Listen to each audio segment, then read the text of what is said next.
Hello friends, welcome to your channel. तो आज का हमारा टॉपिक है metals and non metals. Part 1 में हमने देखा था metals and non metals and इनकी केमिकल रिएक्शंस। इस पार्ट में हम देखेंगे ionic compounds and many more topics. So let's begin. What is ionic compound? ठीक है, तो the compounds form by the transfer of electron. तो हमें वर्ड्स पे ध्यान रखना है। Transfer of electron from a metal और a non metal are known as ionic compound. यहाँ पर क्या होता है, जो कंपाउंड है उसमें इलेक्ट्रॉन का ट्रांसफर होता है।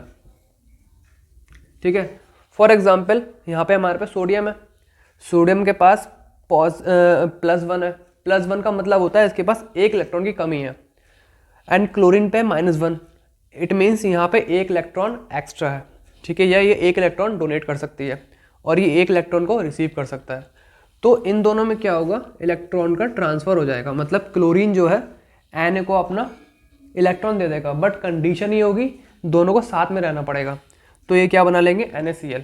सोडियम के पास एक की कमी थी, क्लोरीन पे एक एक्स्ट्रा था, तो क्लोरीन ने क्या करा, Na को दे दिया और इनका कंपाउंड बन गया NaCl।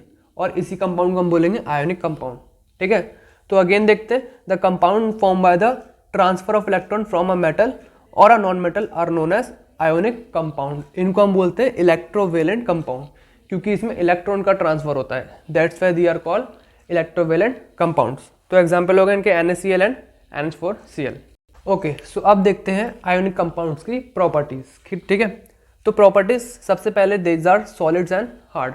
ये काफ़ी सॉलिड होते हैं और हार्ड होते हैं। जैसे हमारा हो गया NaCl, MgCl, MgCl2। तो ये सब जो हमारे आयोनिक कंपाउंड है ये हमारे सॉलिड होंगे एज वेल एज हार्ड होंगे। They have strong force of attraction between positive and negative ion. ठीक है, जैसे Na है, Na को हम लिख सकते हैं Na positive and Cl negative. तो इन दोनों के बीच में जो फोर्स ऑफ अट्रैक्शन है वो बहुत हाई रहता है। ठीक है, इसलिए ईजिली इनको हम तोड़ नहीं सकते। मान लो अगर हम सॉल्ट का क्रिस्टल लेंगे तो उससे हम सोडियम और क्लोरीन को अलग अलग निकाल नहीं सकते। उसके लिए हमें क्या करना पड़ेगा, electrolysis. Third is they have high melting and boiling point. ठीक है, इजीली मेल्ट भी नहीं होते हैं और बॉयल भी नहीं होते हैं। Next, these are mostly soluble in water. ज़्यादातर जो कंपाउंड होते हैं वो वाटर में सॉल्यूबल होते हैं, but insoluble in kerosene and petrol. ठीक है, कैरोसिन पेट्रोल एक तरह से हमारे ऑयल हो गए, उसमें ये क्या होते हैं, इनसॉल्यूबल होते हैं। एंड इलेक्ट्रिक कंडक्शन देखते हैं इनका, कि ये इलेक्ट्रिसिटी कंडक्ट करवा पाते हैं या नहीं करवा पाते हैं। जब भी ये सॉलिड स्टेट में होंगे, सॉल्ट की स्टेट में या क्रिस्टल की स्टेट में, तब इसमें कोई भी इलेक्ट्रिसिटी कंडक्शन नहीं होगा। क्यों नहीं होगा? क्योंकि सॉलिड स्टेट में इनके पास फ्री इलेक्ट्रॉन्स नहीं होते हैं, और जो इलेक्ट्रिसिटी का कंडक्शन होता है वो फ्री इलेक्ट्रॉन्स की वजह से ही होता है। लिक्विड स्टेट में हाई इलेक्ट्रिसिटी कंडक्शन, क्योंकि लिक्विड स्टेट में दे हैव फ्री इलेक्ट्रॉन्स। ठीक है, यहाँ पे नोट कर सकते हैं, free electron. Free electron solid state में नहीं होते हैं, इसलिए वहाँ पे इलेक्ट्रिसिटी का कंडक्शन भी नहीं होगा। लिक्विड स्टेट में फ्री इलेक्ट्रॉन होते हैं, इसलिए वहाँ पे हाई इलेक्ट्रिसिटी कंडक्शन है। Clear? Okay, so now let's move on minerals. कि व्हाट आर मिनरल्स?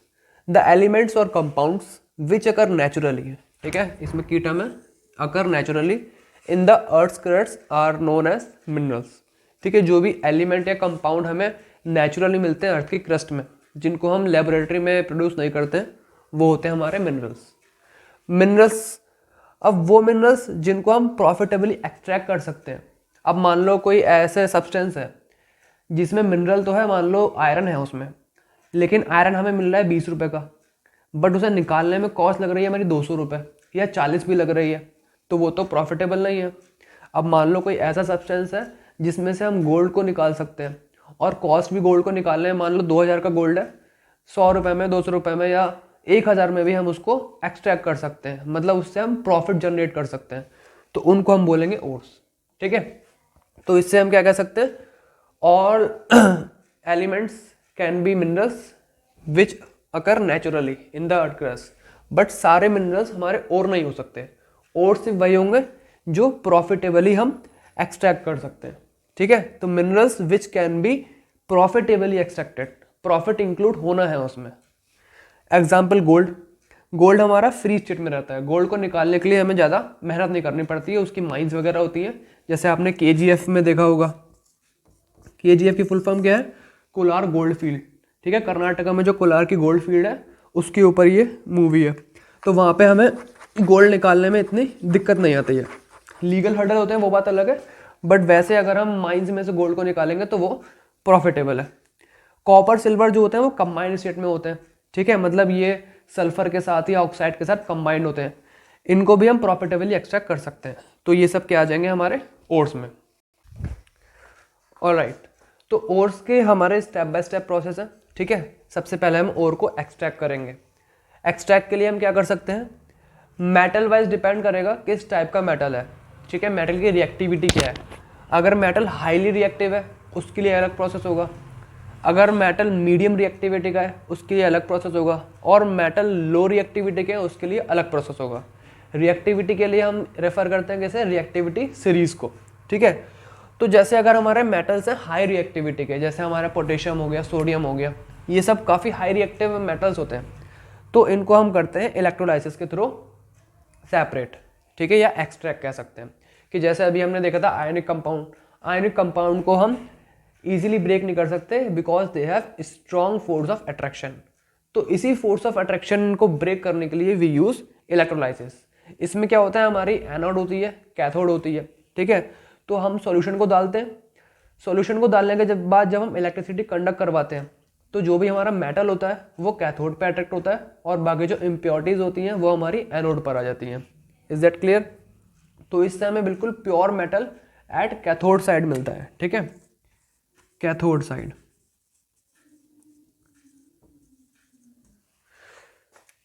तो on the basis of reactivity highly reactive metal को हम इलेक्ट्रोलाइसिस के प्रोसेस से एक्सट्रैक्ट करते हैं, जिससे कि हमें मिलता है pure metal at cathode side, ठीक है। Now move on to medium reactivity and low reactivity.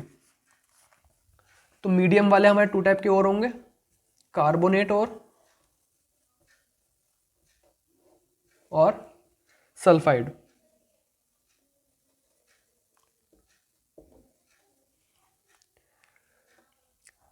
इनको हम कर सकते हैं कैल्सिनेशन और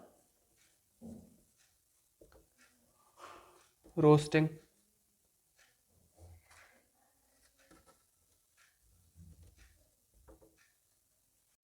ठीक है। तो कार्बोनेट और सल्फाइड जो होते हैं हमने देखा तो मीडियम रिएक्टिविटी के होते हैं, जैसे कॉपर हो गया, सिल्वर हो गया, तो ये अपने कार्बोनेट या सल्फाइड फॉर्म में मिलते हैं। तो इसको हम दो प्रोसेस है, कैल्सिनेशन एंड रोस्टिंग। इसमें हम क्या करते हैं? इसको हीट देते हैं। अब यहाँ पे हमारी एयर कम प्रेजेंट रहती है कैल्सिनेशन में, ठीक है। कैल्सिनेशन ऐसा मतलब कैल्सी मतलब कम एयर, जब भी एयर हमारी कम होती है तो वहाँ पे कैल्सिनेशन का प्रोसेस होता है, जब उसे हम हीट करते हैं। जब एयर हमारी बहुत ज़्यादा है, एक्सेस है एयर की, तो वहाँ उसे हम बोलते हैं रोस्टिंग, ठीक है। तो ये हो गया हमारा मेटल्स ऑफ मीडियम रिएक्टिविटी। और अगर लो रिएक्टिविटी के हैं, लो रिएक्टिविटी को वैसे अगर हम नॉर्मल हीट दे देंगे, हीट से भी हमारा हो जाएगा। बाकी अगर सल्फाइड और है, सल्फाइड और को हम रोस्ट कर सकते हैं, ठीक है। वैसे तो ये हीट से हो जाएंगे कि भाई इनको अगर हम गर्म करेंगे तो इम्प्योरिटीज वगैरह अलग हो जाएंगी, मेटल से हम अलग एक्सट्रैक्ट कर लेंगे। बट सल्फाइड के साथ मिक्स है तो उसको हम रोस्ट करके, रोस्ट में क्या होती है? एयर की एक्सेस होती है, कि मतलब खुले में हम उसे गर्म करेंगे, ठीक है, जैसे हम मूंगफली भूनते हैं, चने भूनते हैं, लाइक दैट। ओके, हमारा नेक्स्ट टॉपिक है एक्सट्रैक्टिंग लो रिएक्टिव मेटल, कि जो मेटल काफ़ी कम रिएक्टिव होते हैं उनको हम कैसे एक्सट्रैक्ट कर सकते हैं। तो इनको हम मेनली बाय हीटिंग कर सकते हैं, ठीक है, जैसे मैंने बताया था, हीटिंग कर सकते हैं या रोस्टिंग भी कर सकते हैं। रोस्टिंग कब करेंगे? जब हमारे सल्फाइड के साथ इनकी इम्प्योरिटीज होगी, ठीक है, जब ये सल्फाइड के साथ कंबाइंड होंगे तब हम रोस्टिंग करेंगे, अदरवाइज हम सिंपल हीट करके भी इनको एक्सट्रैक्ट कर सकते हैं। फॉर एग्जाम्पल, अगर हमें मरकरी का सल्फाइड है HgS, तो यहाँ पे हमने 3O2 ली है। 3O2 का मतलब हमारी जो एयर है वो एक्सेस में है। यहाँ पे ये डेल्टा का साइन रिप्रेजेंट करता है हीट को। इससे हमारा आ जाएगा 2HgO प्लस 2SO2, ठीक है, ये बाहर निकल जाएगी। तो जब HgO आ गया मतलब हमारा मरकरी का ऑक्साइड आ गया। जब भी किसी सब्सटेंस का ऑक्साइड आ जाता है तो उससे हमें मेटल एक्सट्रैक्ट करने में काफ़ी आसानी रहती है, क्योंकि ऑक्साइड काफ़ी रिएक्टिव होता है। इसमें अगर हम कार्बन ऐड कर दें या कोई भी और सब्सटेंस ऐड कर देंगे तो ऑक्सीजन ऑटोमेटिकली हट जाता है। 2HgO, इसको हम सिंपली हीट करते हैं तो 2HgO हो गया प्लस ऑक्सीजन अलग हो गया। ठीक है, तो हमने क्या देखा, हमारा जो मरकरी का सल्फाइड था, इट इज मर्क्यूरिक सल्फाइड, उसको जो हमने रोस्ट किया, ठीक है, 3O2, तो हमारा बना HgO, मर्क्यूरिक ऑक्साइड कह सकते हैं, प्लस SO2 गैस हमारी रिलीज हो गई है। जब हमने HgO को हीट करा, उसको हीट करने पे हमें सिंपली Hg मिल गया, मर्करी एंड ऑक्सीजन अलग हो गई है। Is that clear? Another example, copper का 2Cu2S प्लस 3O2, जब इसे हम हीट करेंगे तो 2CO2O प्लस 2SO2। ठीक है, अब हमने क्या करा, कॉपर का भी यहाँ सल्फाइड है, फिर से हम रोस्ट करेंगे, हमें क्या मिला, कॉपर का ऑक्साइड मिल गया। ठीक है, अब भाई कॉपर के ऑक्साइड को सिंपली अगर हीट करें या कॉपर के ऑक्साइड को हम क्या करते हैं, सल्फाइड से रिएक्ट करवाते हैं,